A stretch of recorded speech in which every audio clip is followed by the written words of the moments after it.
of course.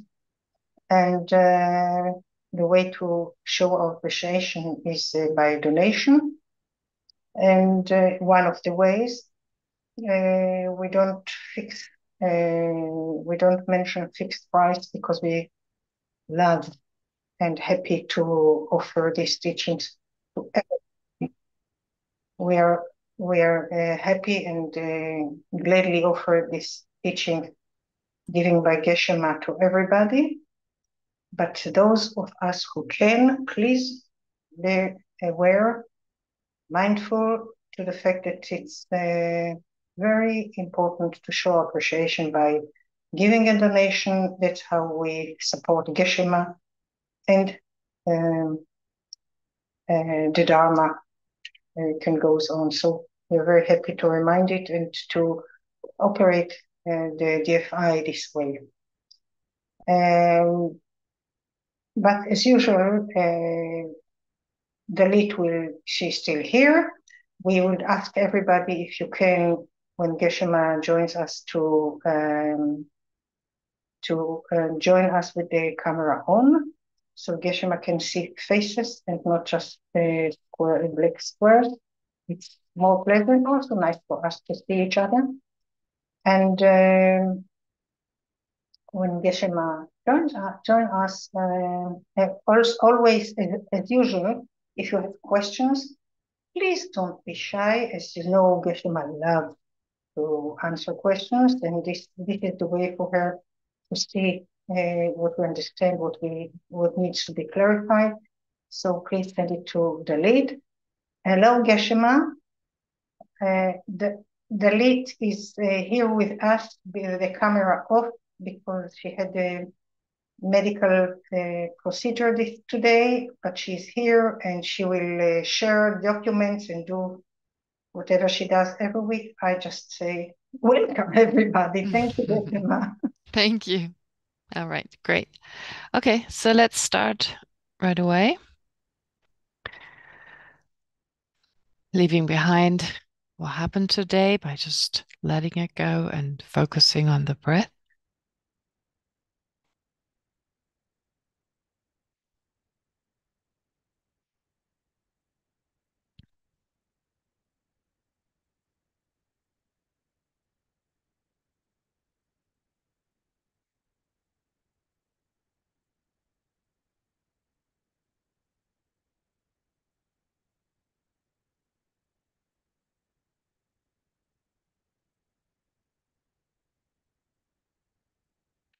And then visualize in the space in front of you, Buddha Shakyamuni, who's inseparable from Nāgārjuna.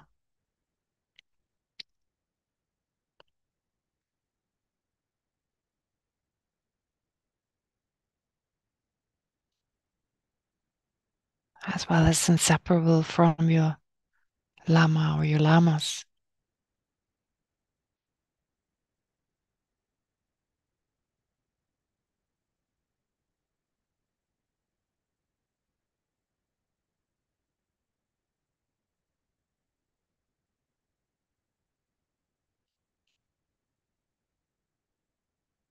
And of course, serving as an object of inspiration, an object of refuge,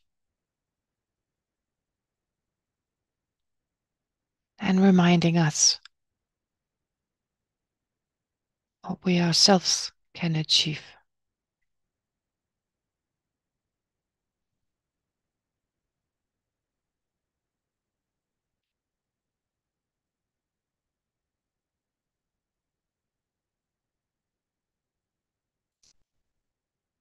And then think that you're surrounded by all sentient beings. Each and every sentient being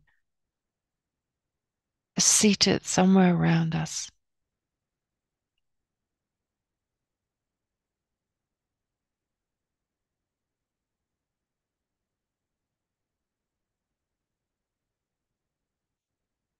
Reminding us how we can use our precious human existence in the best way.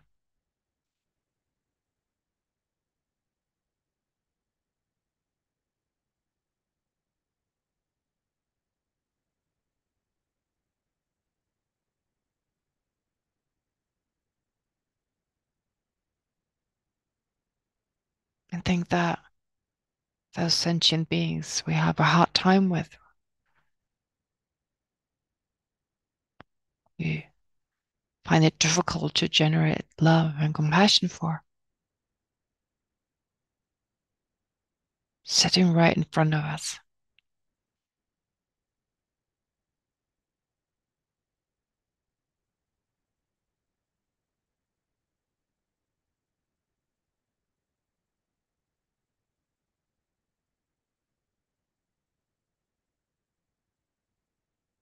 And then remember that each one of them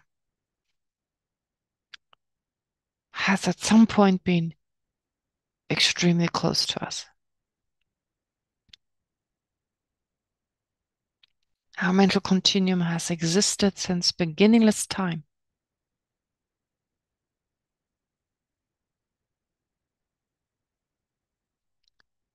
There's no relationship we haven't had with others.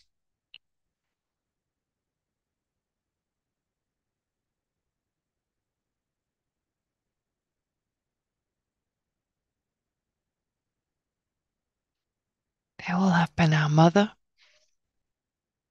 our father, and our child.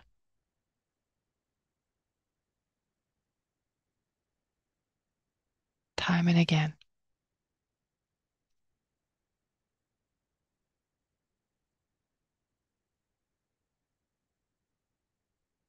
And so based on that, let's reconnect to sentient beings.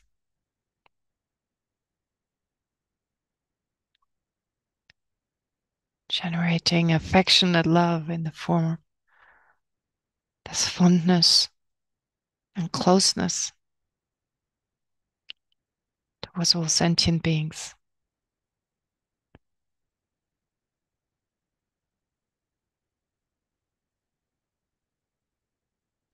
Rekindling this closeness we once, or not just once, many times had, but have forgotten.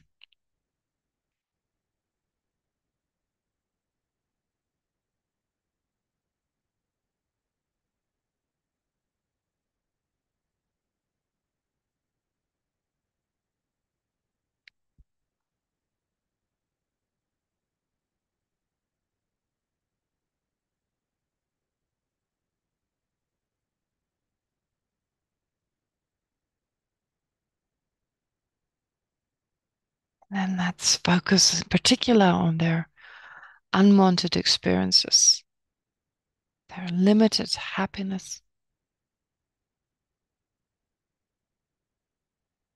and just the fact that they have a samsaric mind and body.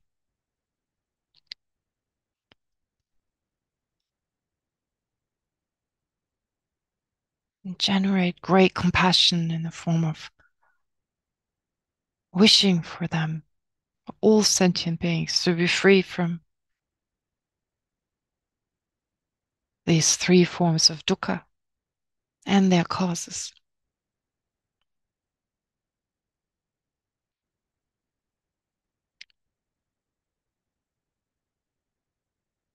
And wishing for us to be able to help them to overcome these three types of dukkha and their causes.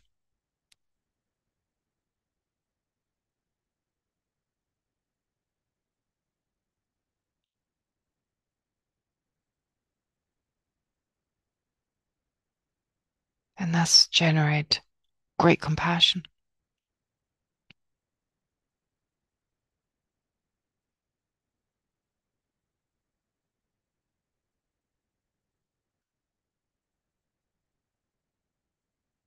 Which then gives way to the altruistic attitude that is determined to do whatever we can to help sentient beings overcome their flaws, their limitations, and all that which causes these.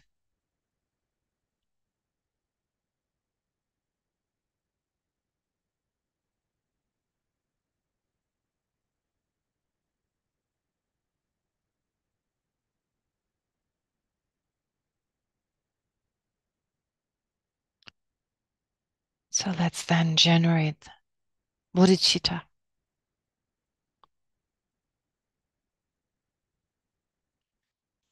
Aspiring for the benefit of all sentient beings to attain the awakened state of a Buddha.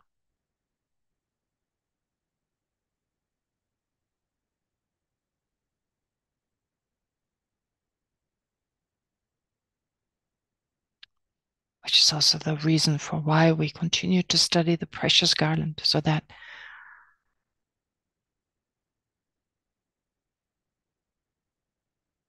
we'll become a Buddha ourselves and most effective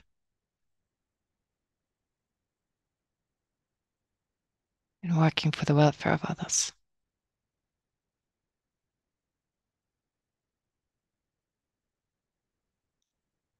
So without letting go of bodhicitta, let's recite refuge and bodhicitta, the prayer. I go for refuge until I'm enlightened to the Buddha, the Dharma, and the Supreme Assembly. By the accumulation of merits of practicing generosity and so forth, may I become a Buddha to benefit all sentient beings. I go for refuge until I'm enlightened to the Buddha, the Dharma, and the Supreme Assembly. By the accumulation of merits of practicing generosity and so forth, may I become a Buddha to benefit all sentient beings. I go for refuge until I'm enlightened to the Buddha, the Dharma, and the Supreme Assembly. By the accumulation of merits of practicing generosity and so forth, may I become a Buddha to benefit all sentient beings. Okay, great. Thank you. All right, so let me go and show you the question. We have one question. Oh, here's Shmuel's question. There's Shmuel. Okay, I can see him. All right, so his question is, I'm going to do it before the lumber today. So his question is, some situations in samsara have samsaric happiness, but are not conducive for creating the causes for further samsaric happiness. Okay. All right, I accept that. But actually, the whole discussion we've had about certain karmic causes, certain karmas giving rise to certain results. Here we're talking about creating a situation that's most conducive for practice, right? So having samsaric happiness, yeah, I mean, that's not our main goal. Our main goal is basically to find a situation, to create a situation that's most conducive for Dharma practice, which ends in or which results in liberation or enlightenment, or liberation and enlightenment, best case scenario. Okay. Now, then Shmuel is saying, and I think, Shmuel, would you agree with that? Me saying that actually I want to justice because, samsaric happiness, sure, it's nice, but it's impermanent. And more important than having conducive condition for creating the causes for further samsaric happiness is for creating the causes for conducive situations for our practice, right? Or situations that are conducive for our practice. Would you agree, Shmuel? You can just nod or not, or shake your head. Yeah. I agree, generally speaking, yes. Yeah. It's more important. Mm-hmm. I cannot say for myself that I feel this as more important. Hence, my question is from the place where I feel where I'm really at. Okay. Well, that's good. That's definitely honest. Yeah, absolutely. And you're aware of your own. It makes sense. I mean, right now we do crave samsaric happiness, but maybe both. Wouldn't it be nice to have both? Okay. All right. So then you were saying, for example, a person can be reborn as a king, but if he does not have a virtuous character, he can easily be spoiled by the power and create lots of negative karma. Okay. All right. So from the point of view of that, well, if we also take into consideration a situation that is conducive for Dharma practice, for transforming the mind, I mean, even if we don't talk about liberation and enlightenment, but would you agree that transforming the mind, reducing some of the afflictions and so forth, just automatically brings us greater happiness in samsara? Yes, and also it brings us, it prevents us from the negative rebirths. Okay, true. That's true. True. But wouldn't it be therefore desirable to create always the conditions that we're born in a state where we can always practice the Dharma? Because we could be reborn in a state, just a lot of samsaric happiness. But your example being reborn as a king, even a king with a virtuous character, but in a state where you're not even allowed to practice the Dharma. Like you're being watched all the time. There's no opportunity to even study the Dharma. So how do you practice if you don't know what to practice? You see what I'm saying? So in that situation, you may be able to create virtuous karma in the future, but it's kind of a little shaky because there all this negative influence. While on the other hand, if you were to create causes that are more conducive for your Dharma practice, you're always safe. Would you agree? Yes, but I wonder how to, on one hand, how to do this. How to do this, of course. Yeah, I know. So for a person that strives for happiness within samsara and creating the conducive conditions for transforming the mind, training the mind, how should he or she practice in order to avoid such situations?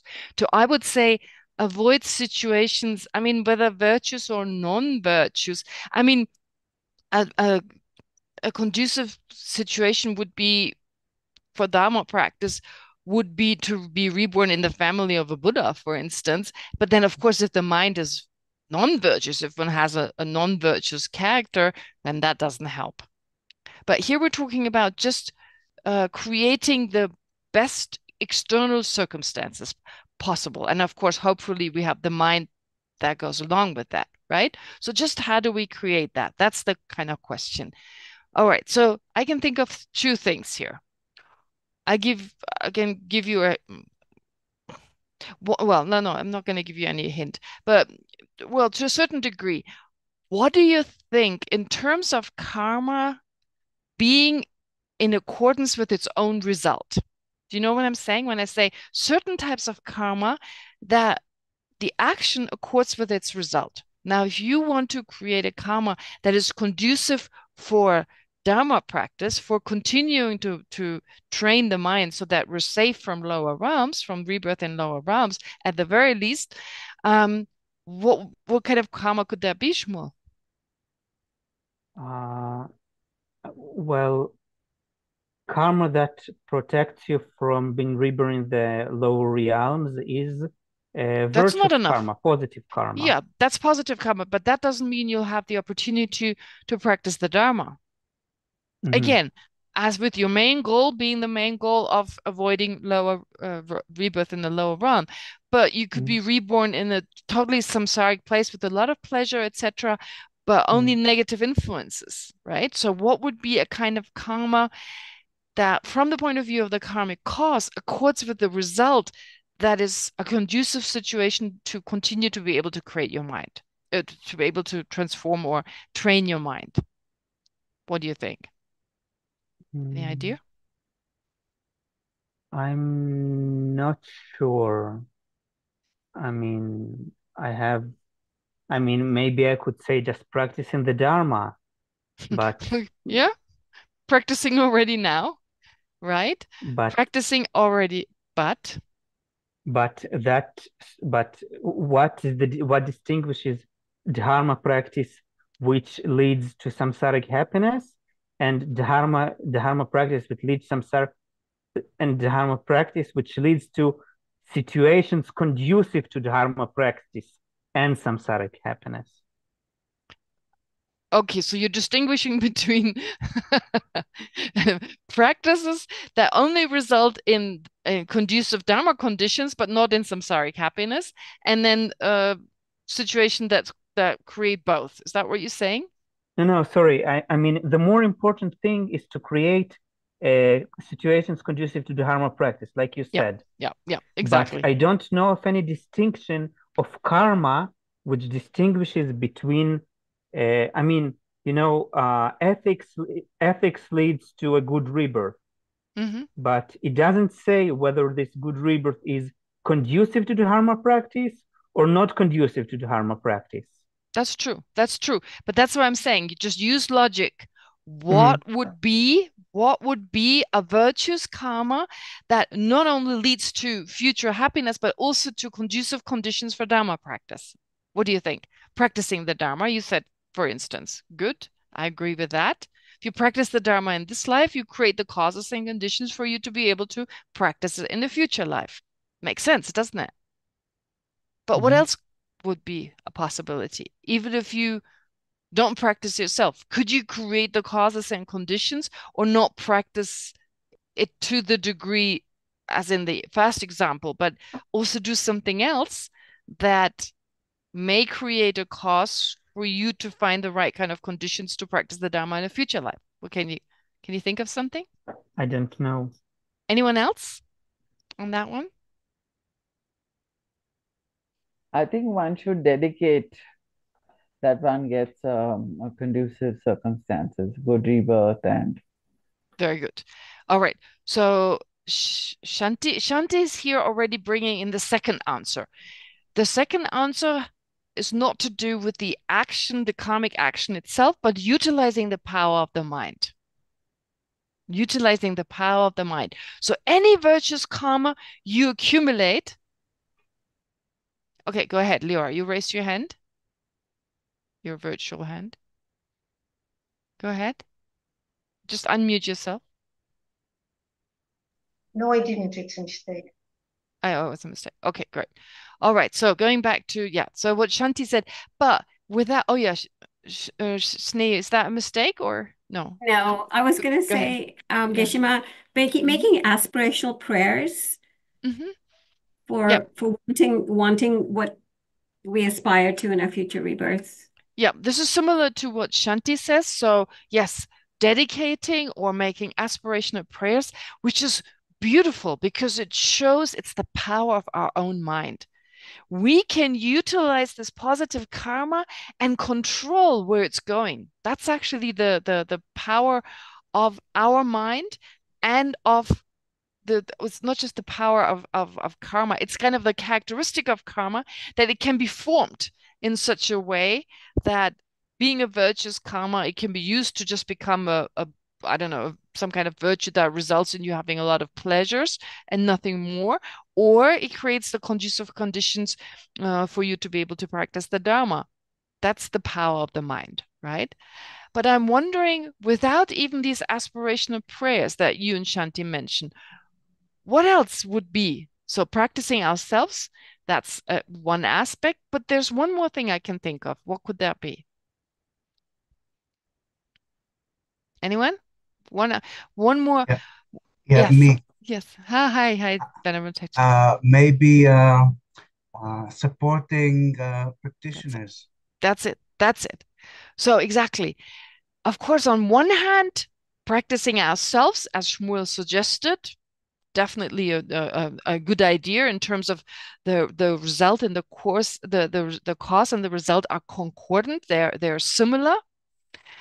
Then, of course, aspirational prayers, just ordinary karma, changing this through the power of the mind to become a karma that creates the conducive conditions. And as Venerable Chekchuk says, support others in their Dharma practice. For instance, if you hear a person wants to do retreat, maybe make a donation, help them to cover their expenses or whatever else, support a Dharma center and so forth.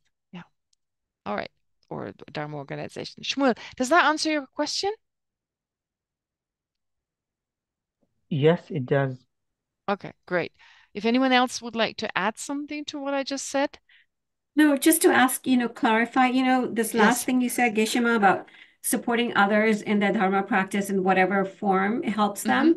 Is that again in line with experiencing something in the nature of the cause? Yeah. In future lives? Yes. It's also because if you create, so for instance, it's similar to if I'm generous, if I give things to other people, I will receive things.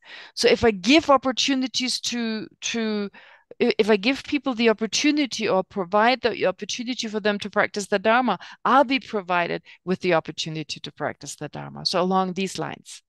Okay. Then Geshe-ma, one question that I come across often, and I also wonder myself, is, creating the causes to meet with teachers. Is it similar, like to meet with teachers in our future lives? Okay, nice. All right, to create, are you saying just teachers, anyone who comes along is fine, or No, specific ones? yeah, Specific ones, yeah. reliable Mahayana teachers. Oh, yeah, absolutely reliable teachers, but it doesn't really matter who, or someone you already feel a close connection to. That also, like to meet His Holiness again in all our future lives, to meet, teachers but like as many you in as possible. lives. Yeah. To meet as many as possible, like let's say Lama, like realized masters like His Holiness the Dalai Lama, Kyabje Jadu Rinpoche, and so forth, right? And even so we can even say those we haven't met yet, as many as possible to receive the guidance. Great, very important, very beautiful. There's no problem in a lot. Quantity is no problem. As many as possible. Quality, of course, is most important, but then next to it. Okay, any suggestion? By any of you? Why are you so small, all of you? Anyway, never mind. Okay, go ahead.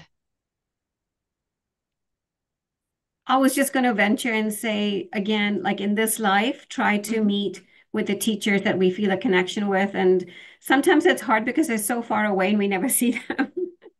Yes. Like Jadu Rinpoche or His Holiness or, Kyabje Sakya Rinpoche, Gongma Trichen Rinpoche, and so forth. So what would be, okay, so we don't meet them, but what do we know about connecting to the Lama?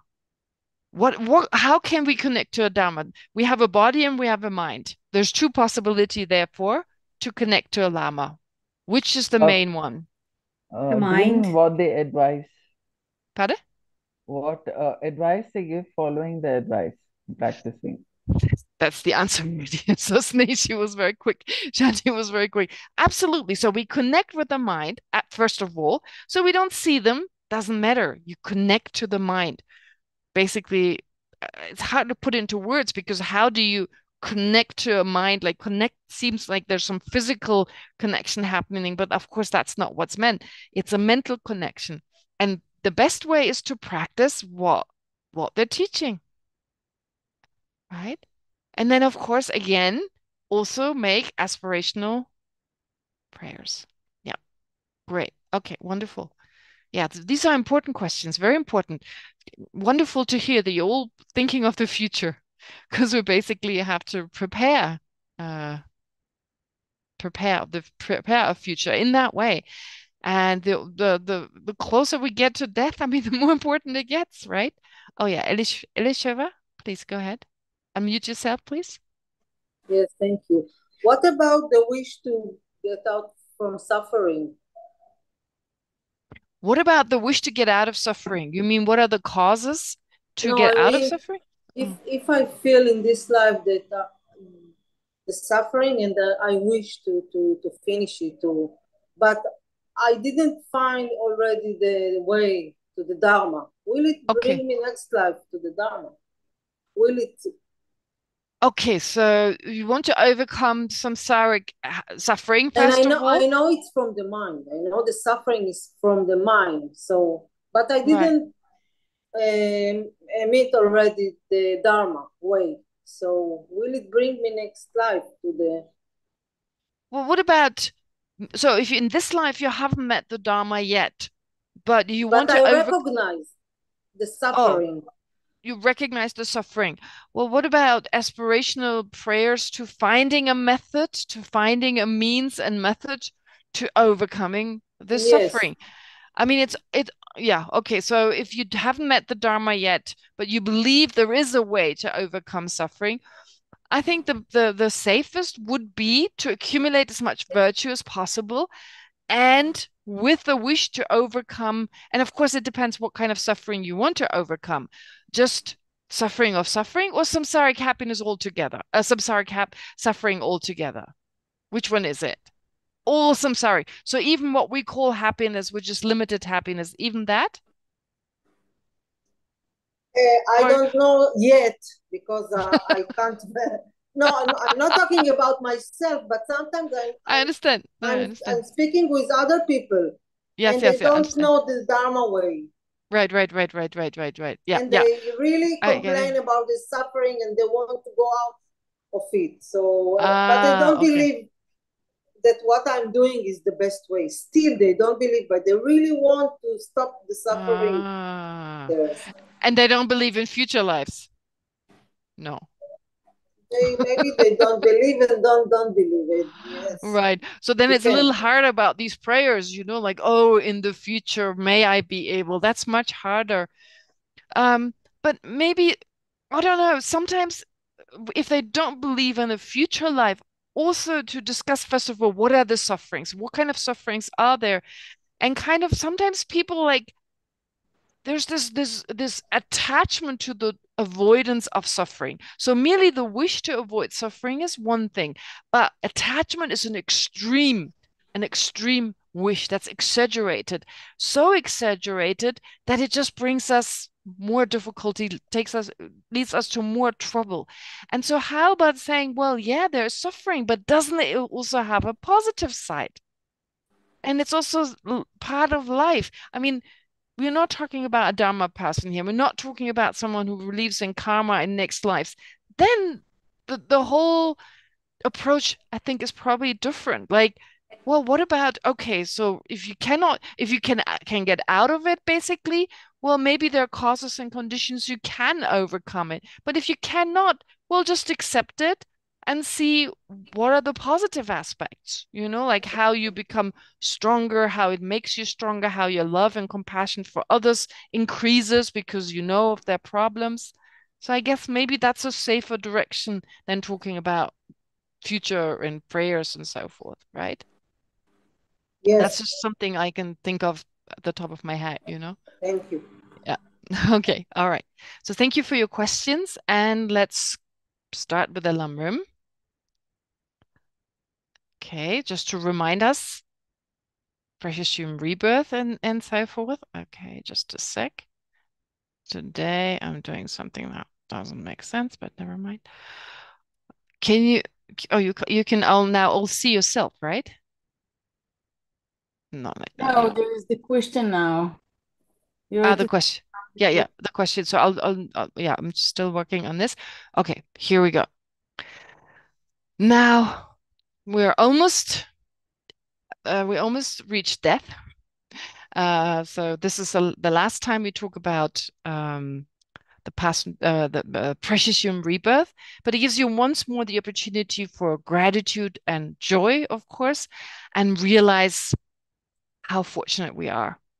So from the viewpoint of its causes, it's difficult to obtain a precious human life. Let's face it. I mean, it's so straightforward if we just watch our own mind, watching our own afflictions. What is more prevalent? Are there more afflictions? Are there more positive states of mind? Just from that, it becomes obvious it's not easy. Keeping ethics, practicing all the other, well, paramitas such as generosity, so far-reaching attitude, being another word for the paramitas or the perfection. So patience, concentration, joyous effort, and so forth. So that's difficult to do. And then, of course, pure prayers. These prayers are so important. And bodhisattvas, for instance, pray all the time. They're all the time praying. It's like it's not so much praying towards an external source, but basically setting the mind in the right direction. Every opportunity, setting the mind in the right direction. And that's difficult. We are distracted by the afflictions. And so therefore, just from the point of view of its causes, this is a rare opportunity. So let's not waste it. Let's not waste it and make an extra effort with the different afflictions.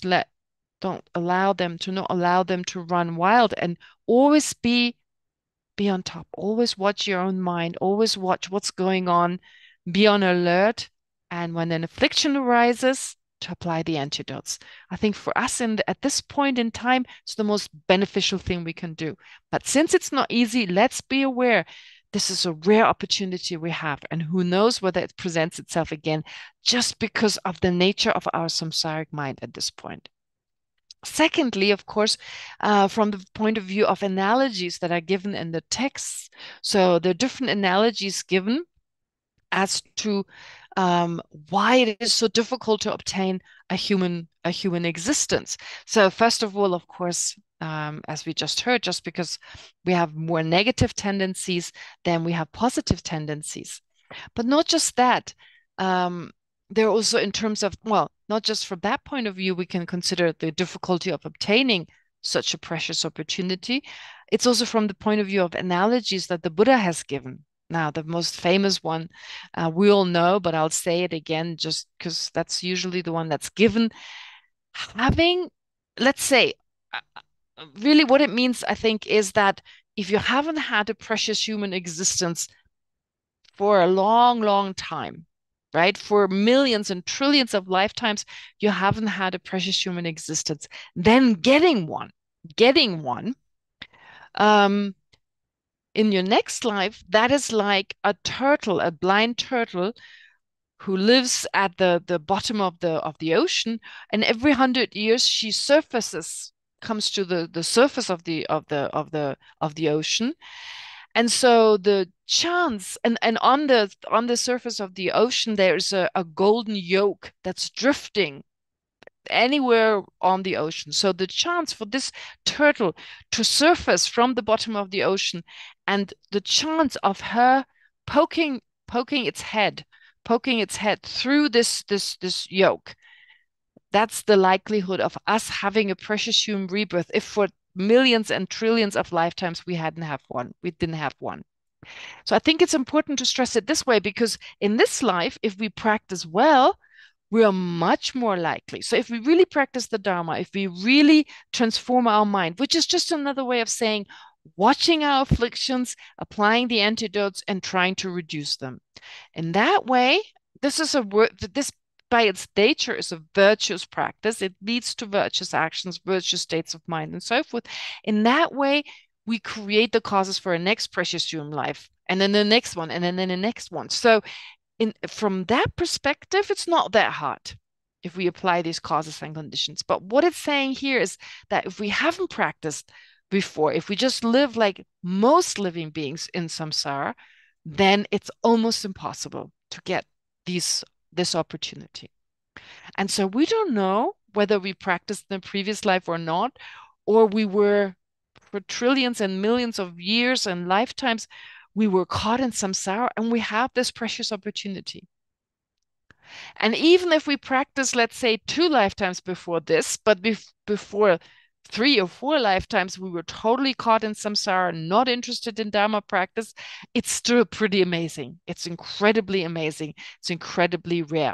So anyway, I hope the blind turtle and the yolk example, so the blind turtle coming up and the hitting the yolk, poking its head through the yolk, well, that is how rare it is in general for a living being to have a precious human rebirth. Then there are other examples of like a mountainous terrain where there's very little fertile ground. There's a seed that potentially could grow into a powerful tree, but the seed being carried by the wind to hit a place where the ground is fertile enough, where all the conditions come together for this seed to grow, is extremely rare. And so similarly here, that's another analogy that's given in the text. Similarly, it's so rare to have a precious human life, or to have a treasure at the top of the ocean, for someone to find this treasure. So the huge ocean, somewhere there's this treasure, and finding this treasure is extremely rare and extremely difficult. So anyway, there are different analogies in terms of how hard it is. And then from the point of view of its numbers, it said that just in terms of samsara, the different realms of existences, especially the lower realms, the number of living beings in the lower realms equals the number of sand grains in the Ganges, in the river Ganges, huge river, long river that flows through India, all the way through, and well, really starts in Tibet and then basically comes all the way to India. So all this, the grain seeds, all the sand grains that are part of the Ganges, the river Ganges, they equal the amount of sentient beings, they say, in the lower realms. In comparison to that, beings who have a precious human existence are equal to the amount of sand underneath one fingernail. So that's in terms of analogies. All right. So extremely, extremely rare. And as we know, I guess also from just our environment, the people around us. Okay, if you're Tibetan, well, there are no Tibetans listening, but if there were someone Tibetan, yeah, they're surrounded by other Buddhists. But in my case, where I grew up, in the area I grew up in, I can't think of anyone who's a Buddhist. I can't think of anyone who's even interested in Buddhism. Or people say, oh, it's so interesting, and that's it. It never goes further, right? So very few people are really interested. Okay, the Sangha is relatively small. So to appreciate, to think, what a rare opportunity. I mean, that's the jackpot. I mean, hitting the jackpot in terms of the Buddhist jackpot, we totally hit the jackpot. So like, it's rarer than winning the lottery. I mean, much, much rarer. Okay. Okay.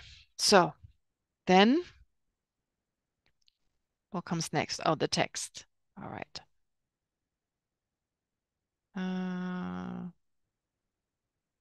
Where is it?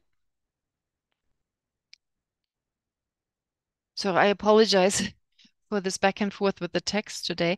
I just sent the text. I sent it to Dalit, and then I noticed I left something out that I said last time I would add. Okay, so just quickly to look at, to be able to see you once again. Just to remind you what we've been talking about so far, just roughly.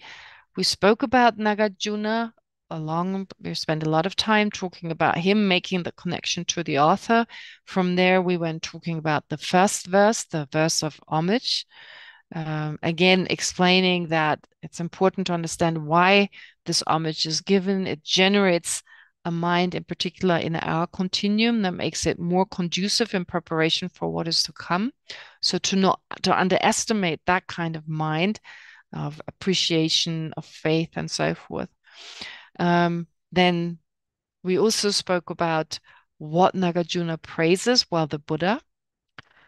Important for us, since our motivation when we start classes, or basically ideally on a daily basis when we practice the Dharma, to generate bodhicitta in the morning, but to keep this motivation the whole day. So one of our main practices, as advised by His Holiness the Dalai Lama again and again, is to practice bodhicitta. So for that, we need to know what it means to be a Buddha. I mean, to aspire towards Buddhahood, but have some abstract sense of what that actually means is not enough. So Nāgārjuna helps us to get a better understanding of who the Buddha is by praising him for three qualities. The first quality being having eliminated whatever is there to eliminate. So having eliminated all the obstructions. And in that context, I started explaining the obstructions a little bit, just to be able to recognize them in our own continuum and already start doing what needs to be done. Because the first step really is reducing well, at first the afflictions in our own mind. So I added something to page 14, which is why you got the text twice. I mentioned it last time. So as I said, watching our own mind. One of the first steps to practicing the Dharma is mindfulness, of course. Well, it's not just the first step. It's important in the beginning, in the middle, and in the end. But being mindful in particular of the afflictions, recognizing what they are. Now, last time I spoke a little bit about the exaggerating quality of the mind. With attachment, for instance, people sometimes misunderstand, thinking that having a wish, having even a desire, the way we use desire in an everyday way, is wrong, but that's not wrong. Having the desire to become a Buddha is not a problem. So having the wish to become a Buddha, the aspiration, it's only an extreme desire. It is an extreme desire, which is called an afflictive desire or attachment, depending on its function, being attachment. So that's important. We can wish for things, but we always need to check, is it an extreme mind or not? We can be disapproving of the action of another person. Absolutely. But that's not necessarily anger. This is not okay. This is okay. This is not okay. Anger is always an extreme mind. Therefore, it's very important to recognize those in our own mental continuum. So what I hadn't mentioned last time, and I'm just quickly repeating this before we continue. So attachment, I said last time, it amplifies, it exaggerates the positive qualities of a person, a thing, or situation, yeah, making them appear more appealing and desirable than they actually are. I said that. It overestimates the potential pleasure or happiness that we believe the object can give us. So that's important.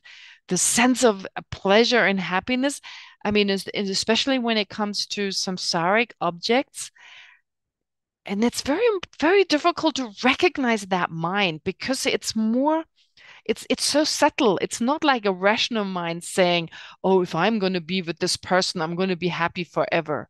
Because when someone asks me, oh, if I have this sense, like deep within in my mind, there's a sense, this being with this person, if I have this relationship with this person or I have this car, I'll be really happy. But if someone asks me, do you think you're going to be happy forever? My answer will be no, of course not. Well, that's my rational mind answering. But usually it's much deeper than that, much more of an emotional mind that is suggesting to me, I'll always be happy. The problem is we are not aware of that necessarily, but we still follow its drive. So the sense this will give me lasting happiness, overestimating the potential. We need to recognize that within our own mind. But recognizing it, the challenge is that the mind is so subtle. It's so subtle. It's almost like we miss it. We miss it. It's kind of suggesting this. It's much deeper, this mind. It's much subtler, this mind, than our ordinary kind of more, coarser minds that are easier to recognize. So they foster a strong sense of clinging and dependence on the object. And this is what I added, it blurs the distinction between the object and its positive qualities. So if we're attached to a person, the person and the positive qualities are seen as one. It's not like this is the person and this is the quality I like about this person. No, they seem to merge into one, which blinds us to its flaws and its impermanence. So in the case of a person, to his or her flaws and to his or her impermanence, they become the solid positive quality that I see in them. And again, it's hard to recognize that in ourselves, but to take time. How am I looking at this person? How am I looking at this other person whom I'm not attached to, who has a similar quality, and I can distinguish between the person and their quality. I also see flaws in that person, and I don't feel like I have to be with this person, as opposed to the object of attachment. If you recognize that, then it takes on a totally different meaning. And probably many of you have already, but just in case you haven't, so important to get to know our own afflictions with a curious kind of mind, not a mind that pushes them away. Oh, I'm so bad. I shouldn't have attachment. I shouldn't have anger. It's not going to work like that. Recognizing it when it arises and getting to know it. So not by allowing it to run wild, but to still watch it, to get to know it.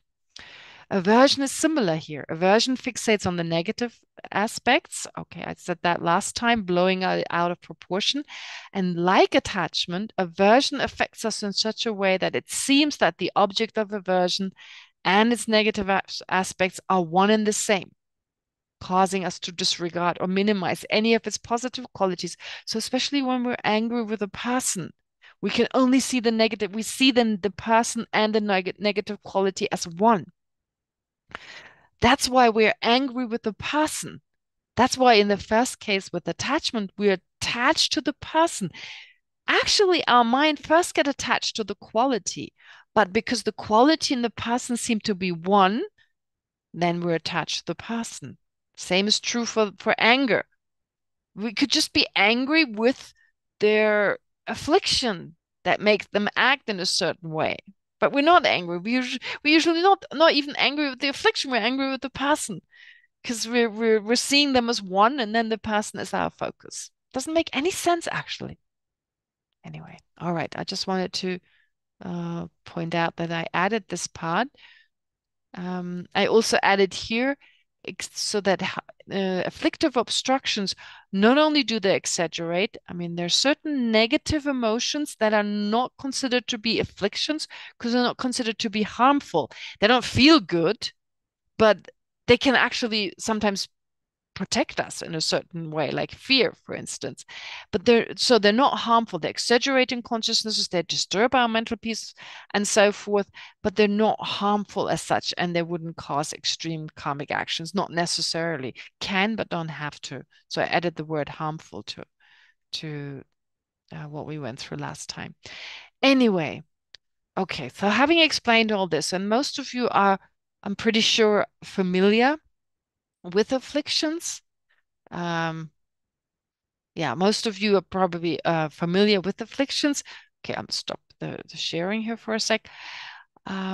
Just to be able to see you once again. All right. Many of you are familiar with this, of course, but it's not so much about understanding it academically. That's, of course, the first step, but also, again, learn more about the afflictions, your own attachment. How does your own attachment work? What does it suggest? So everything we discussed here, and there's of course more to it, but maybe for the time being, it's enough. Watch my own desire, like attachment, for instance. Well, self-cherishing is a form of attachment. Attachment to I and my happiness. And that's pretty much, well, active all day long. I would say most of the times it's active. So a lot of opportunities to watch that type of exaggerating mind. What does it exaggerate? The importance of myself and the importance of my happiness, my success, my reputation, and so on. Then with aversion, we have a lot of aversion towards people, and they just may be short moments. We may even miss them. We read something on the news about a politician, 5 seconds of anger, and we miss the opportunity. And again, and maybe this longer, right? Maybe it's longer. But again, how does it work? Is it an extreme mind? Is it accordance? Because once we realize it's not in accordance with reality, it is an extreme mind. It's so much easier to be willing to let it go, to be willing to reduce it and make a greater effort. Okay. All right. So on that level, and of course, on that basis, having understood the afflictions, of course, we've also gone through the seeds, the idea that they have the potential to arise at any time, which is why we do get angry when there is a certain trigger.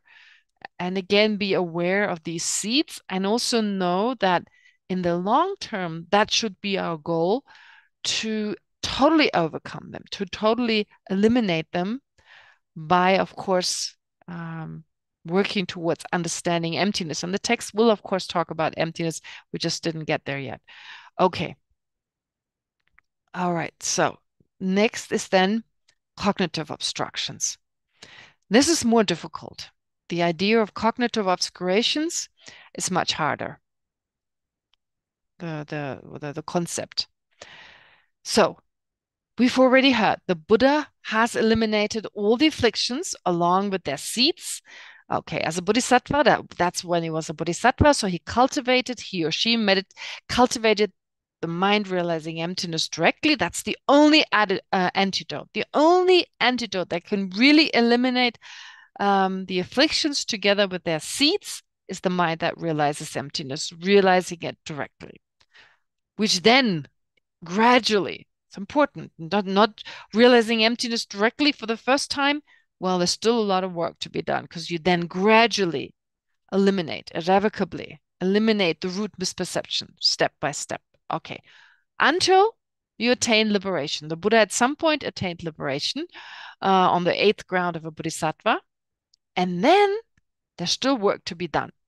Then he starts to, or at the time of the Buddha, when the Buddha was a bodhisattva, at that time, then he started to eliminate the afflictive well, he had already eliminated the afflictive obstacles or obstructions. Then he began to eliminate the cognitive obstructions.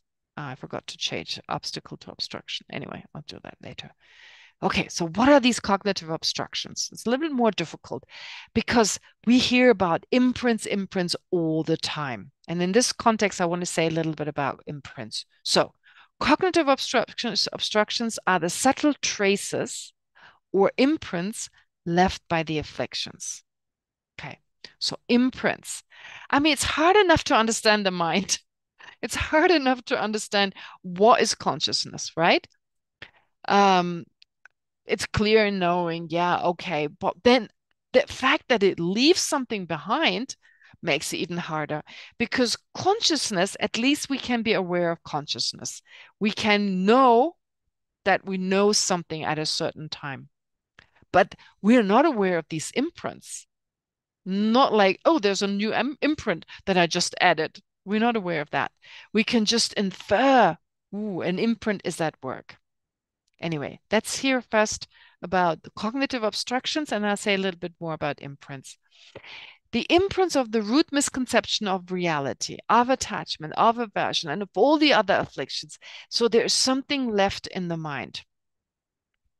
That's just the way it is. So even if you remove your afflictions, you're like the Buddha, well, before he became a Buddha, a bodhisattva, you reached the 8th level, you're pretty close to Buddhahood, you just eliminated all the afflictions. They can no longer arise in your mental continuum, no matter what the trigger, external, internal, it doesn't matter, gone for good, no longer any anger. But you're still troubled by the traces. There's still something is left in your mind because of them. So individuals who have attained liberation and become arhats but have not yet achieved enlightenment, so like the example we just gave, have completely eradicated the afflictive obstructions, so all the mental afflictions along with their seeds, but the subtle imprints or propensities from the mental afflictions, they remain in their mind. Okay, there's something left over. So to illustrate this, the example that is given, again, most of you are aware of it, but it just helps to be reminded. The scriptures use the analogy of a bowl filled with garlic cloves. Garlic cloves. I'm hoping I'm saying it right. Cloves? Yeah, garlic cloves. Even after all the garlic has been removed, so the garlic's like the afflictions, the bowl retains a pungent smell. The bowl symbolizes the mind, and the garlic represents the afflictive obstructions, preventing the mind from becoming liberated. Removing the garlic, taking out the garlic is like taking out, or signifies, this process signifies the process of eliminating these obstructions through the meditative equipoise that directly realizes emptiness. The lingering smell represents the remaining traces or imprints of the afflictions. Okay, so this is where you're at right now. You've got these imprints. What do they do? That's the thing, just having imprints. Okay, imprints are usually described as traces left in the mind. And depending on the function they perform, we describe them as karmic imprints, or we describe them as obstructions, we describe them as propensities, and so forth. So let's see. Here, okay, the imprints, what do they do? So you're now an arhat, you're a liberated being. The imprints do not cause arhats to have non-virtuous thoughts. No non-virtuous thoughts. Impossible, won't arise. Or to act in any unwholesome way. To engage in negative actions, it won't happen. So that sounds pretty good. But they still affect their body, speech, and mind by remaining present, by remaining in the mental continuum in the form of subtle habitual propensities. All right. So here we're looking at them more from the point of view of tendencies or giving rise to tendencies, propensities that give rise to tendencies versus obstructions. It's a little different, although that's also an obstructing factor. But yeah, let's see. So we'll talk about, in particular here, ignorance, attachment, and aversion, the three poisons. They're usually mentioned. It's those three. The other ones, you basically just understand that that's a similar pattern. They follow a similar pattern. Okay, so in terms of habitual propensities, the imprints of the root misconception that apprehends inherent existence causes all phenomena that an arhat's mind, that if you're an arhat now, that your mind perceive to appear as inherently, as existing inherently. That's just the tendency. So because of ignorance, because of the traces of ignorance, now there's this constant tendency. There's no way to overcome this unless we become a Buddha.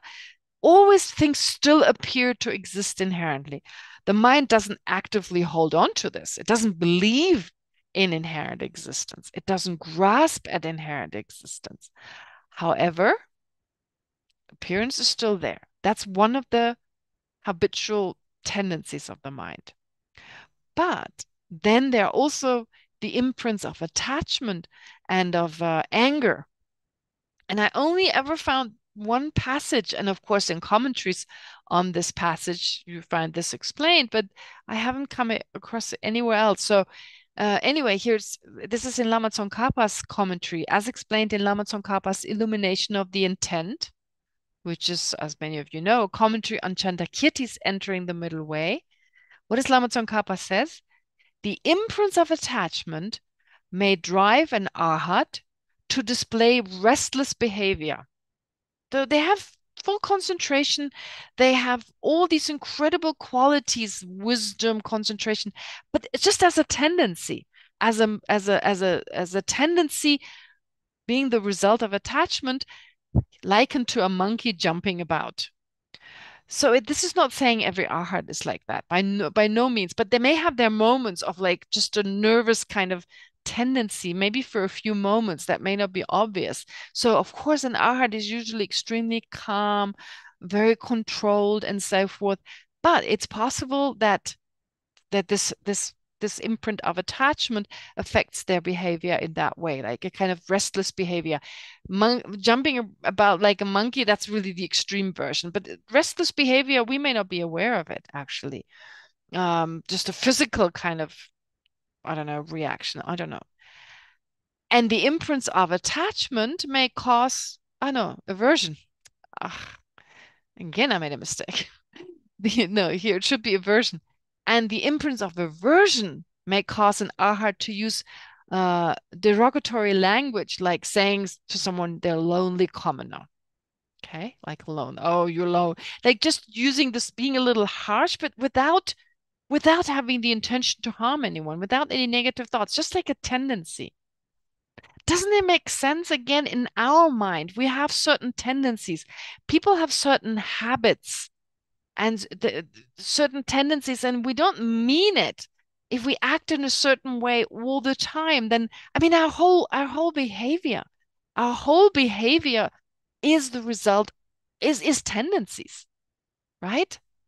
Okay, so why am I saying this? I want to bring this back to our own experience, our own daily life, because we can find all this in our daily experiences, in our daily life. I mean, in modern psychology, we talk about behavioral patterns. What else are they but tendencies, right? Everything we do, our life is very much determined by tendencies. We create new, so that becoming familiar with something, being familiar with a particular behavior, it's because of imprints. So imprints, one function of imprints, that's one function of the imprints. For instance, if I'm angry today, I haven't been angry for many weeks, but this morning I just lost it. I get angry. I'm angry for an hour. I'm shouting around. Before you know, tomorrow I'm going to be angry. I'm much more likely to be angry again. And so I create this habit. It's all because of imprints. Yeah. And then there are, of course, positive ones as well. So meditating on love and compassion is basically the same process that you undergo when you meditate, or when you familiarize with anger and so forth. But here, instead of anger, you familiarize yourself with positive states of mind. So it's all about leaving imprints, like positive ones that change our behavior. Does that make sense? Okay, Sneh, go ahead. You raised your hand. Yeah, Geshe, it all makes sense, like for an ordinary person like me, all these the tendencies and everything. But when we're talking about, 8-stage arhats and above, then in my mind, it's not clear the difference between imprint and seeds, because the seeds have all been wiped out along with the afflictions. Yes. And then we still have these imprints that cause, that restlessness or the use of language that may sound hurtful to the person.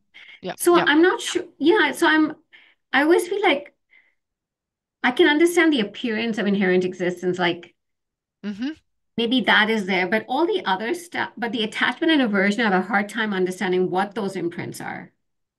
What do you mean? What do you mean with what these imprints are? As like in, like how, some traces like how in the mind? Yeah, but I feel like if the seeds are gone, then I don't understand the power of these imprints then to, for them to have that restlessness or language or those examples.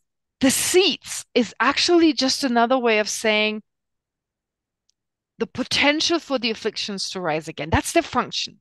What is the function? Like when we say seed, we give this term, we apply this term seed to a particular function. Yeah, we label a certain function. What is that function? Well, it's the function of making the afflictions arise again, making anger arise, making aversion arise, making attachment arise. Now, an arhat, that seed is gone.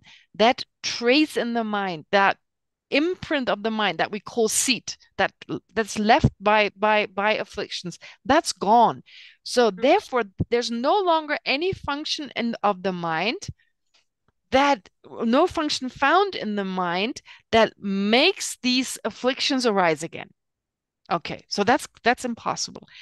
But there's still traces that are subtler than these imprint seeds, these seed imprints. They're also a form of imprints, but they have a different function. So that part is gone. That like being able to trigger or being able to make an affliction arise, that's gone. But there are other traces. Their function now is what? To manifest in tendencies, in mere tendencies that are not non-virtues, that are not harmful to the person, not harmful to anyone else to that degree. I mean, unless they misunderstand. It's just a tendency. Like when I became a nun, for the longest time, I used to have long hair and put my hair behind my ear. So I'd be like, when I was embarrassed, I have to take this off. I would go like this, all the time. For years, I'd be doing this.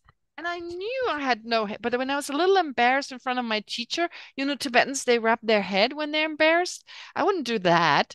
But I would always put my hair, which wasn't there. So like this, so someone is just doing it. Exactly. Yeah, just do this. Exactly. But they didn't have anything to put behind my ear. So this is just a tendency. It's this, something left over that doesn't make sense, that I'm maybe not even aware of. So left over from the need to do so when the hair was somehow on my face and I couldn't bear it. So that is gone. In that sense, I would say. So it's neutral. It's ridiculous in my case when you watch me, but it's not in any way the same as before, right? Now here, of course, it was neutral in the first place, but just as an example that you continue to do, that's the trace it leaves in the mind. Just that tendency. I see. And it may be so subtle that the tendency never really comes to the surface, or only the arhat, him or herself, notices, we won't notice. Does that make sense? Yeah. That makes, thank you. But in that same context, we have more imprints. For instance, a certain action leaves a trace or an imprint on the mind. On one hand, it gives rise to tendencies, but it's also responsible for the experiences we have. And then on the basis of the fact that it also performs the function of causing experiences, we call it a karmic imprint, right? So you can have an imprint that before you're an arhat, I'm talking about before becoming an arhat. Every time we have a thought, every time there's an affliction, every time something happens in our mind, it leaves something behind. It causes us to develop habitual tendencies to act in a certain way, but it also creates our experiences. Mm-hmm. It has the function of serving as a cause for our experiences. And on the basis of that, we call it a karmic imprint, right? It can be the same imprint, but based on the function it performs, we label it a tendency, or based on a different function, we label it a karmic imprint, right? Just as you can have one person on the basis of being a good cook, I call the person cook. On the basis of being a student, I call her a student, right? Different functions that this person performs, therefore different labels I give. But what is important, that is really important, that we may think, oh, it's just a little negative thought. No one knew, right? It was there for a few seconds, now it's gone. Yes, it's gone, but it left something behind. It left the potential for a future experience, for a new tendency. And of course, it obstructs my mind, which we haven't discussed yet, right? So just that, I wanted to put this out anyway in this context of discussing imprints. And Shanti, sorry, you've been waiting for a while. Please go ahead, Shanti. Sorry, Geshe, I think you're going to talk about it. I was going to ask about how the latencies cause cognitive obstruction, how they cause obstruction to knowledge. Yeah, we'll come to this now. Great. Yeah, in this context, I'll go back to the text just a sec. All right, good. So this far, I hope it's kind of clear, the tendencies. So here, I would say even the attachment, sorry, the ignorance, the root misconception causing the appearance of inherent existence, that is more part of these tendencies that arise, that are in the mind. Okay. So this far is tendency, but the imprints of the afflictions not only give rise, to specific subtle habitual tendencies of the body, speech, and mind, they also obstruct the mind. Okay, preventing it from perceiving the true truth, conventional truth and ultimate truth, and thus all phenomena simultaneously. Yeah, how does it obstruct? So that's Shanti's question. How does it exactly obstruct? What is this process? Well, I guess it's just the fact, how it does so is just the fact that there's something left on the mind that is not in its nature. Does that make sense? So there's like, when we think of our own mind being clear and knowing, having that basic function, the mind has this basic function, it is potentially able to perform it at all times, but there are these obstructions. There are these temporary obstructions that are not in the nature of the mind, and they hinder the mind from acting in that way. You know, it's like water having the nature of flowing about, but if there are these external hindrances, such as, I don't know, stones and walls and dams and so forth, the water won't be able to flow freely. And if there's a lot of sediment and so forth, then the water will become, doesn't have that flowing quality any longer because it becomes very thick. In that sense, we can maybe think of the mind in a similar fashion. When there's something that is now linked to the mind in the form of these imprints that are not in the nature of the mind, then right away it obstructs the mind from knowing, from doing exactly what it does best, or what is its most basic nature, to know things. But it can't. It can't when there are any types of obstructions that are not part of it. You see, with the water, maybe the water, it works that way. If you've got a lot of sediment and leaves and stuff in the water, it can't flow the way it usually does. And then there are other things that obstruct it, and it can't perform that most basic kind of function it has. So in that sense, I don't know whether that helps. Does that, yeah? Okay, great. So let's go back to the text. Good. So in that way, cognitive obstructions, that's why we need to get rid of them. The tendencies are not the main problem. The main problems are this, the imprints of the afflictions. So the tendencies are one thing. Of course, the appearance of inherent existence is also an obstruction in and of itself, of course. So that gives rise to that tendency of having that appearance, and that obstructs the mind. But all the other afflictions do exactly that. They prevent it from perceiving the true truth, conventional truth and ultimate truth, and that's all phenomena simultaneously. Here's the quote from Lama Tsongkhapa.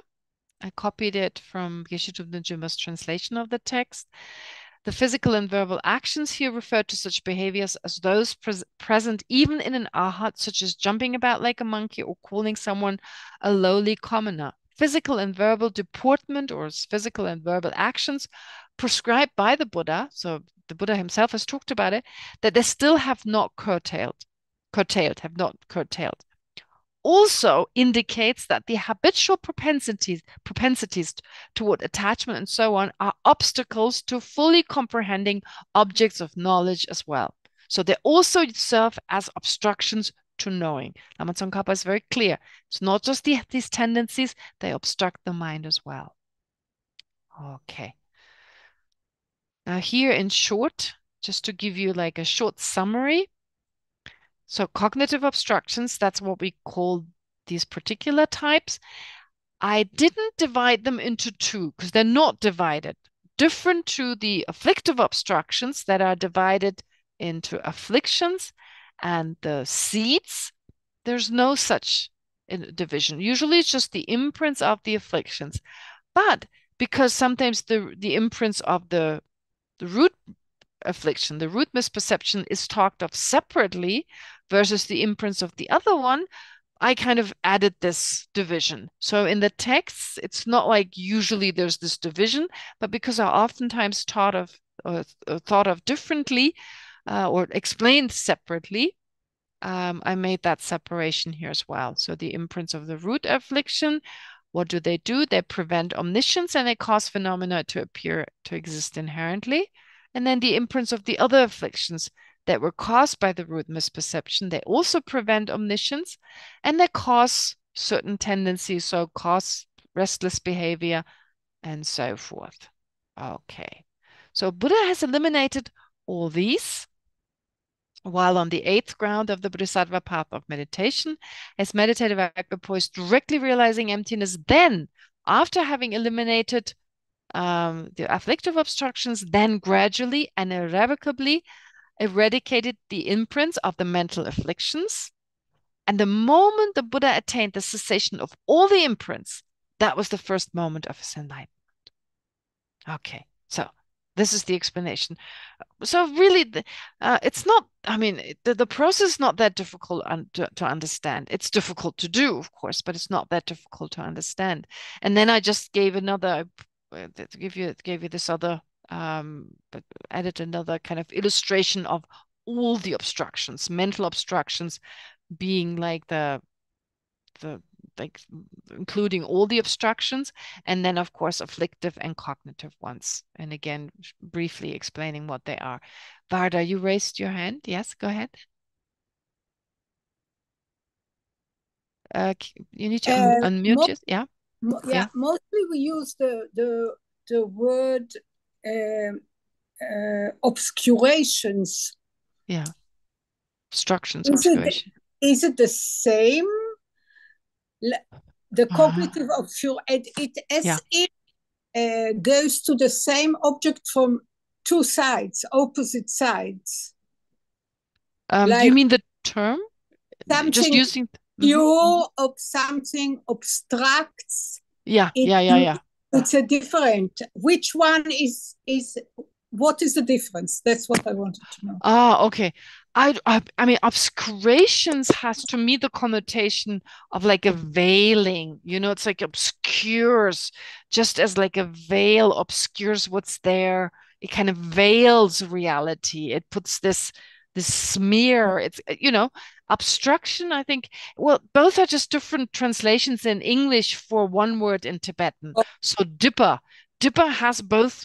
Dippa can mean like it obscures you from seeing what's there, like a veil, for instance, or it obstructs you, or like an obstacle even. So it's just in English, there are 2 or 3 words that I used. Yeah. Wonderful. Okay. Thank you. Thank you You're very much. welcome. Sure.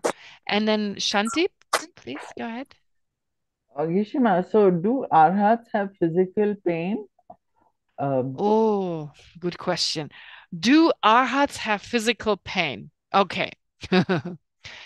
Well, it depends. Can anyone think of an arhat who has physical pain and an arhat who doesn't? There are arhats who have physical pain and there are arhats who don't have physical pain. What could that be? Yes, Shmuel?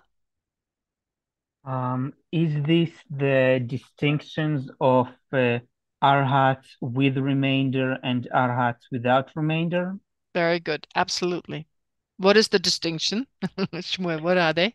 Arhats with remainder are arhats that still have a samsaric body, and arhats without remainder are arhats that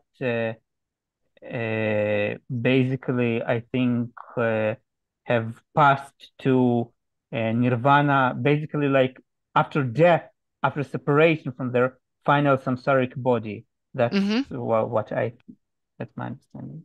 Are there arhats who have a body and they don't have suffering?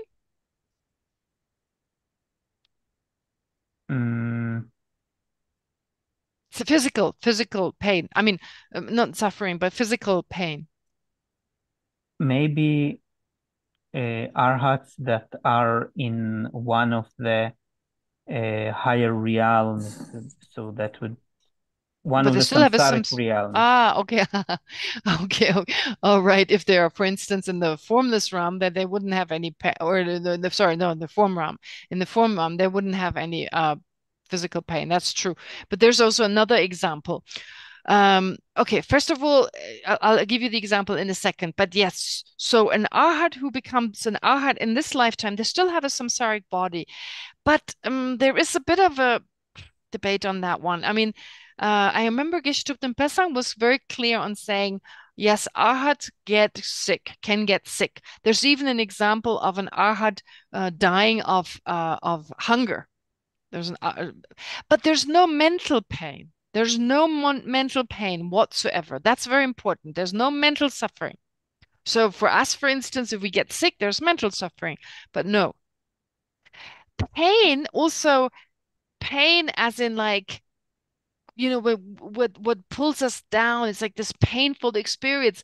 There is an experience, but I'm not sure an arhat would interpret it as pain. Do you see what I'm saying? Like, oh, it hurts so much. This kind of it's the experience from a past karma. So still having this body that gets sick, that may still ripen. However, it is not seen as a suffering. It is not experienced as a type of suffering. Let's put it that way, mentally. Okay. But there's a little bit of debate on that. Like, haven't they totally eliminated all negative karma? Haven't they already overcome any kind of purified all this negative karma through the realization of emptiness? And apparently, no. It seems to be more of a tendency to say no. But there are arhats who, after they attained parinirvana, not parinirvana, sorry, once they've died, like the time of this body, this body, the body comes with an expiry date, if you like, or our life comes with an expiry date. So if the karma is exhausted, in this case of like just them naturally dying because of the impelling karma or projecting karma being finished, then the mind separates from the body, and in some cases, they just remain in this meditative absorption of on the cessation of suffering. Blissful state, extremely blissful. But what happens then? Many, many lifetimes they remain in this state. Many, many, many trillions of lifetimes. But what happens then?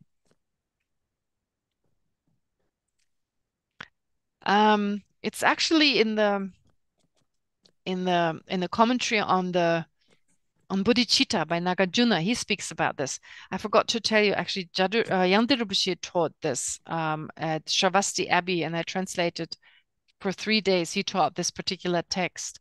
I forgot to let you know, but anyway, the recordings will be available. So he taught this text, and in this text, it talks about, let me see whether I find this quote. It talks exactly about that when an arhat is in this state of the cessation, like is absorbed in the state of cessation, they may remain in there for a really long time, first of all. Which that's why it's seen as a bit of a detour, because there's so many sentient beings suffering. Okay. But then the Buddhas, they will basically wake them up from this particular state. So they will say, look, there's more work to be done. Basically arise from that state. And that's exactly what Nāgārjuna mentions in his commentary, that he says, yeah, so the Buddhas will basically tell them there's more work to be done, inspire them to enter the Mahayana path. That's why everyone will enter the Mahayana path eventually. But then they have to take on a body. They have to take on a body. What kind of body would that be? A mental body. They take on a mental body. So the imprints, in this case, and Rinpoche explained this really beautifully. So the imprints here, the imprints left, you need some basis. You need something from which a body can arise. And because it's not a pure body yet, so only a Buddha has this totally pure body coming from a totally pure mind. So this pure mind cannot be utilized yet to manifest a pure body. As I said, only Buddha can do this. So you need whatever impure aspect of the mind is still left, which is the imprint. They utilize the imprint and the wish to take on a body in order to then enter the Mahayana path. Why do they need a body? Why do they need a body? Why not bodiless? Enter the Mahayana path. Merit. Yeah, exactly. Yes, very good, Shanti is saying. Because you have to accumulate merit to practice generosity and so forth. Because just being an arhat, well, to attain Buddhahood, more merit needs to be accumulated. And for that, having a body, interacting with other sentient beings, accumulating merit in relation to other sentient beings. That's why sentient beings are so precious. Not just from the point of view of our daily need, our food, our drink, our education, and all that. In terms of our spiritual attainment, it can only become enlightened based on the kindness of sentient beings. But they need to take on a body. So the body here is described as a body that arises from the impure aspect that is still left on the mind, which are the imprints. That and the wish, the aspiration to take on such a body, those two serve as a cause for the bodhisattva to now take on a physical body. And that body does not experience pain. Okay. All right. That's the mental body. That's what we study a lot about when we study Parchin, the Perfectional Wisdom Sutras. Edward, you raised your hand? Yes, I'm trying to understand. So would it be fair to say that in that case, there's no experience of pain, no mental experience of pain, that still there's a difference, there's a physical experience of pain, which is not translated into pain. Interpreted as pain. Because otherwise, just having a body, and if there's no reaction to pain, then the body gets damaged. And the end point being that this body and this mind is not able to perform anymore because the body basis is not there anymore, or is damaged. All right. Okay. So, I mean, well, first of all, we're not talking about ordinary beings, right? Like an ordinary person, their pain is important, right? They perform certain functions to protect a person from overdoing things. Are you mentioning that? Like pain performs a function, so it warns us of impending danger and so forth. So if you don't have that, but you know, there are actually people who have no pain. They experience something, then they experience something. They're very rare. I think it's like, I don't know, 3% or maybe 0.3% of all of the human population. There are some, I know there's a British woman I read about once. She has no experience of pain. She has a sensation. So when you cut you step a knife into her arm, she notices it. She has a sensation, but it's not experienced as unpleasant. It's not experienced, like she wouldn't go like, oh my God, this is terrible. So she has to be super careful, of course, about, yeah. But this is an arhat with an incredible understanding, self-awareness, or body awareness. I mean, to such a degree that they're possibly able to detect when there's cancer growing in their body and so forth. And I'm not making this up. There are some meditators around here in Beklaganj, I've been told, their body awareness, their self-awareness is so incredible that there have been reports about them going to a doctor and saying, I think there's something not okay with my stomach. And it turned out like first stage cancer, which an ordinary person would never detect. Right? We don't detect if there's colon cancer or something. Only when it goes to the third stage or something, or I don't know, do we notice, or when there's certain signs. But in that case, their body awareness is so incredible that I've heard that many of the meditators just around Dharamsala have gone to doctors to report there was something not right. So if you think these are not necessarily arhats, if you think of an arhat, the incredible attainment of an arhat, I mean, I don't think there's this danger. Incredible, they very much in sync with their own body, know what's going on in their body, in their mind. I mean, the degree of mindfulness is amazing. Does that make sense? Yeah, thank you. Okay. All right. You're welcome. All right. Today I spent a lot of time not meditating, and time is up basically. So, but I'd like to, yeah, hear your questions, hear more from you. So it's okay if you have time at home. Please meditate on what you've learned today. So let me just summarize to be sure. Yeah, you remember. First of all, I mentioned once again about the afflictions in the context, of course, of ourselves recognizing our afflictions, working with our afflictions, reducing our afflictions. I've emphasized again the fact that they exaggerate, and that the reason for why we're attached, for instance, the positive quality in that case, is seen as one with the object of attachment, which of course then blinds us to the negative aspects of the person, etc. So to recognize that within ourselves as well. But we also spoke about imprints being so important, that no single thought, no single affliction, no single mental event goes without leaving something behind. And understanding the function of these imprints in the sense of obstructing the mind, in the sense of leaving tendencies in our mind, which is why meditation is so important, which is like a counter force of leaving tendencies behind, that's why meditation is also called familiarization. The process of familiarizing is leaving tendencies in our mind, leaving habits in our mind, creating propensities so that our destructive habits are replaced by positive ones.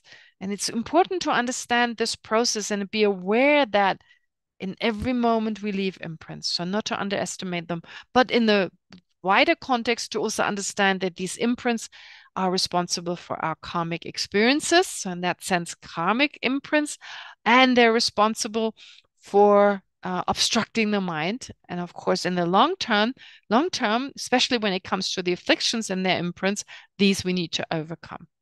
All right. I hope I made this clear. And we'll continue next time with the rest of the text. But of course, very important to not lose anything, not lose the virtue, the imprints, the virtuous imprints, the imprints of virtue we've accumulated. Now, through the power of our mind, what are we doing? We're directing them. Right, Shmuel, your question in the beginning, and Shanti also said it, and also Snehi said it. We now direct these positive imprints we accumulated to not just ripen in the form of being reborn as a king or being reborn with a lot of wealth or whatever they may give rise to, but rather to lead us towards enlightenment. Right, so we're doing exactly that, using the power of our own mind, dedicating. All right, so let's do this together. We recite the prayers in a second, but just to mentally prepare for the dedication, because that's the real dedication. It's not reciting the prayers. To think that whatever virtue we've accumulated by learning, studying, and reflecting upon the Dharma about imprints and so forth, may this become a cause for our own awakening. May all the virtuous imprint now be directed towards our own awakening, our own enlightened state of becoming a Buddha ourselves, not just for our own benefit, but for the benefit of each and every sentient being.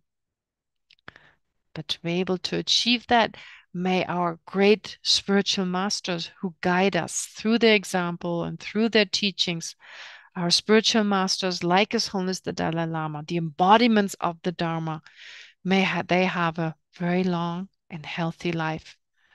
May we never be separated from them. And may all the virtue we accumulate, of course, also in fact affect the environment around us. May it affect beings, however subtle that effect may be, but affect in a positive way, that hatred, aversion, polarization, and so forth are reduced and replaced with an understanding of interdependence and the resulting sympathy, affection, and compassion for one another. So with this in mind, let's recite the dedication prayer. Through the merits of these virtuous actions, may I quickly attain the state of a Guru Buddha and lead all living beings, without exception, into that enlightened state. In the land encircled by snow mountains, you are the source of all happiness and good. All-powerful Shinrezik, Tenzin Gyatso, please remain until samsara ends. May the precious Bodhi mind not yet born arise and grow. May that born have no decline, but increase forevermore. All right, thank you very much, and I'll see you again next week. Thank you, Thank you. Thank you, Geshe-ma. Thank you. Good night. Bye-bye. Good night.